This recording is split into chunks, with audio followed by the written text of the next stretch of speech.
Good morning, boys and girls. Good morning, everyone. Happy Tuesday, May 12th, 2020. A beautiful, nice, sunny day out there. How about that storm yesterday? I had thunder and lightning and hail all coming down back and forth. So this has been such a crazy month, crazy couple of months with our weather. So today looks beautiful. Get outside today. It looks good. So the first thing I wanted to mention, it is our ABC countdown starting tomorrow. Starting tomorrow, there are 26 days of school left. We have 26 days of the alphabet. We do this every year. You should have gotten this posted on your homeroom teacher's Google Classroom, so look for it there. So every day you can look at it, and there's a different activity that we would do. Tomorrow, May 13th, is Animal Day. It says read to your favorite stuffed animal. So just for fun, take out a book. I know everybody has a favorite stuffed animal, and sit there on your bed or on the couch and read your stuffed animal. Practice reading out loud. So check this every day and see what you need to do. So hang that there. All right, next thing, let's go over our daily oral language. I've noticed that these aren't coming out as clear as they used to be, and I'm really sorry about that, and I don't know why. Move that up. Touching it to focus it. So hopefully it looks focused on my camera. And then when I watch the recording, it's not. So let's go over it. Today we had to correct the sentences. Andrew forgot his lunchbox at school every day. I don't really see a whole lot with that one. And when I don't, it makes me think, are they trying to trick us? But Andrew is a name in the beginning of the sentence, so we capitalize that.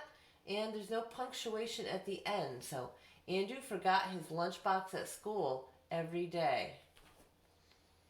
The only other thing, maybe they wanted you to put each here. That's another word you could have put for every, but I think that looks correct. So the next one, the crocodile has swam across the swamp. It's seen a fish to eat. There's mistakes there. So we know we start with a capital T in the. Crocodile's okay.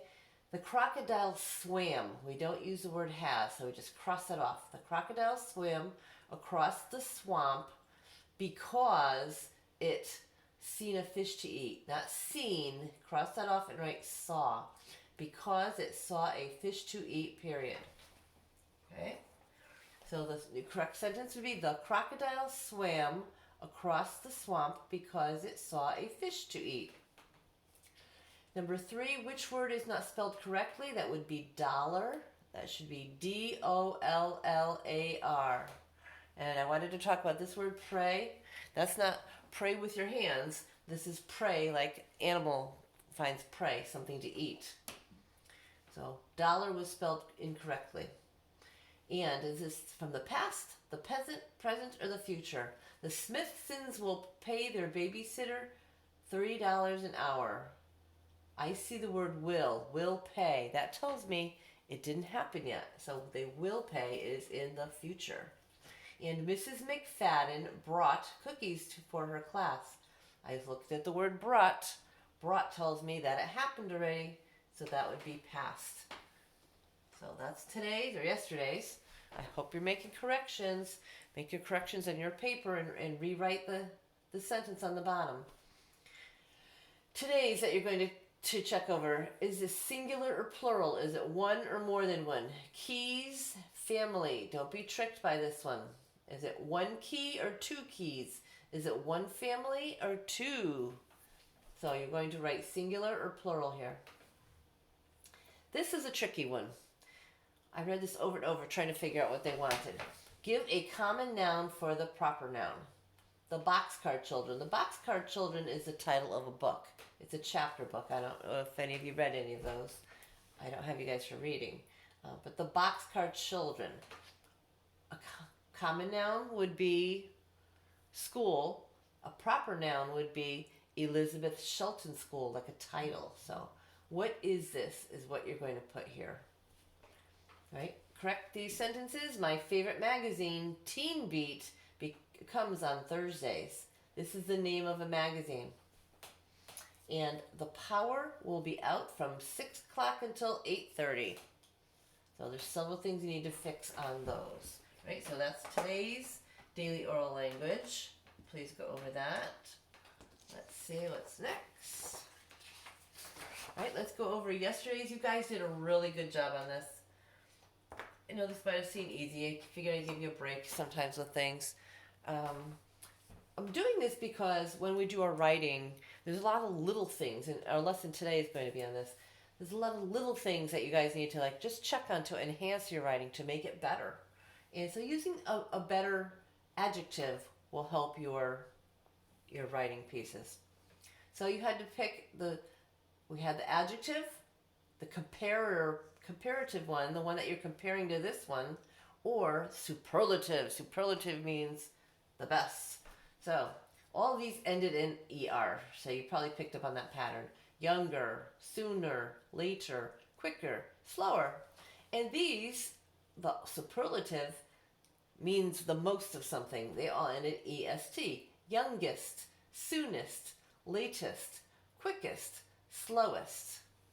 And then on the bottom, these were tricky ones because it's not the same word. We didn't just add an ending to here. So good, if something is good, but it gets better, but it's the best. So it's good, better, best. And then many would become more, and the most.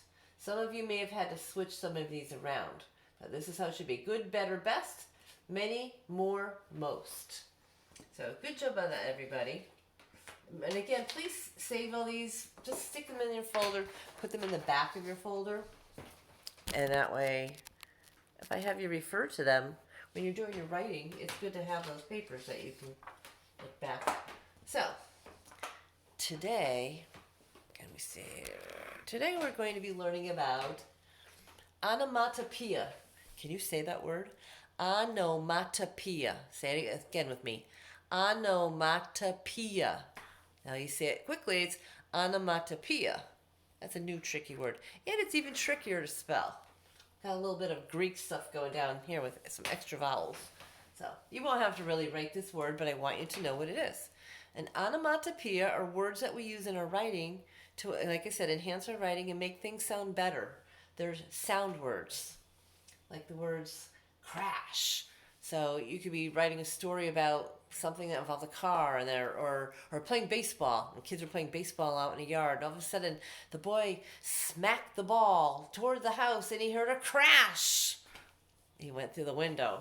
Crash. Instead of saying the boy hit the ball and broke the window, we can use more exciting words in our writing. So crash, whir, splash, roar. So these are different words that are onomatopoeias. So I want you to take this paper out of your folder. You have that in there. It's got that word on the top, onomatopoeia. You're going to have to take this out, and then you're going to have to rewatch this video, I think, because you don't have it out ahead of time. So let's look at it and see what this says here. It's a nice simple assignment for today. I think you'll like. It's tiny print, isn't it? Okay. Onomatopoeia. The words below have sounds that match their meanings. Remember, when the sound of a word connects with its meaning, it's called onomatopoeic. Big word. So we have a selection of words here. And what they want you to do is decide, is it a sound word that would go with a thunderstorm, a sound word that would go with playing sports, a sound word that you would hear if you were writing about a swimming pool, or a sound word that you would hear if you were writing about something in the kitchen. All right, so I have the example words here. Crash, whir, splash. You can't see this because I backed up the camera. And roar. We have to decide, where do those words go? Crash. Yesterday, I was sitting in my living room and I heard the crash of the lightning and thunder. You hear the thunder, you see the lightning, but crash would go with a thunderstorm. So they wrote the first one in there for us. The next one would be, is splash. Where would you hear a splash? A thunderstorm has to do with water, but is that a sound we'd hear with a thunderstorm? Splash, playing sports? Maybe if I were watching a pool competition, swimming competition, In the swimming pool, splash. I think that might be right, but check all your answers. In the kitchen, splash. Yeah, I could hear the splash of dishes in the sink, but I think the best choice is splash is going to be a sound we would use with the swimming pool. So I wrote the word splash here, and I'm going to take one line and cross it off. Don't because if you and don't do it in pen like I am. I use pen because you can see it better. Use a pencil because if you make a mistake, you're going to have to erase something. You should be using pencil in all your writing, actually. So let's look at the next word I had. I had whir. W-H-I-R right here. Whir. Do you know what that sound is? You hear whir. It's kind of whir. It's like a machine sounding. So I wouldn't hear that in a thunderstorm. I wouldn't hear it with sports. I really wouldn't hear that in the pool, but my KitchenAid mixer, if I were making some banana bread, I would hear the whir of the mixer. So that goes down there. Cross it off. Each word will get used once. And the last one I have is roar. Roar. Now, I automatically think a lion, but I'm looking. I don't have anything that has to do with a lion or a zoo. Well, but I might hear the roar of the crowd. Oh, and where would I have the roar of the crowd? Maybe at a football game, in an arena, a stadium. So that has to do with sports. So I put roar under there. Cross it off. So today, go through these words and just decide where your onomatopoeia belongs. In a thunderstorm, playing sports, swimming pool, or in the kitchen. So we're doing really well, boys and girls. We're moving along.